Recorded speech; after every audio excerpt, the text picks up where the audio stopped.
So in this question, the incident angle has to be less than the one that's already on the picture. So here we've drawn a line there that's a smaller incident angle than this line here, and that will bend and it will produce a smaller angle. Because this incoming angle is small, therefore the refracted angle will be small as well. So the ray comes in this way. So we've got a ray incoming this way, and then it hits this surface here, and rather than go straight through, we've got to make a decision if this angle in purple is greater than the critical angle or less than the critical angle. Well, what we need to do to help us is look at the ray that's already on the diagram. So that ray hits that surface and runs along the surface. So the refraction is 90 degrees. So therefore, by default, that there is the critical angle.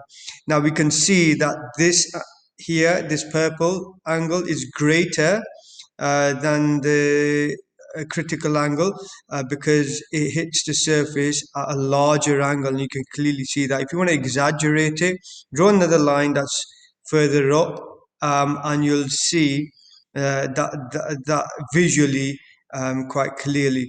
So because this is now greater than the critical angle, you'll get total internal reflection at this surface here. Now this angle here is very small, and you can see it visually that it's very small as well. And this is an assumption that we have to make, and we have to make this assumption that this is less than the critical angle.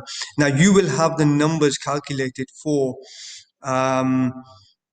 theta 1 and the critical angle, so you should be able to gauge what this angle will be. Drawing triangles like from the normals with the ray and everything else, but it hits that surface, and the key idea is that first angle is greater than the critical angle, and you can clearly see it through the pictures, and you get the total internal reflection there. And then light speeds up as it goes into air, so it bends away from the normal. Okay, and if you're wondering, okay, does it bounce off this way and then come out that way, or does it keep bouncing and stays inside? That you can find this angle here. If you know that angle there, and you know this angle here, and you make this green normal and this green normal intersect, you'll have a triangle in between here, and you can figure out what kind of angle that is.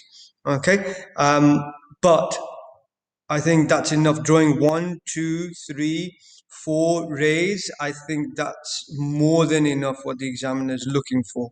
Okay, so there's a 3 rays there. One, yeah, drawing your total internal reflection, that's 1 mark. Refraction out away from the normal, 2nd mark. So sorry, 1, 2, 3, because they've told you that the incoming angle is less than the current incident angle. So 1 mark there, 1 mark there, and 1 mark there.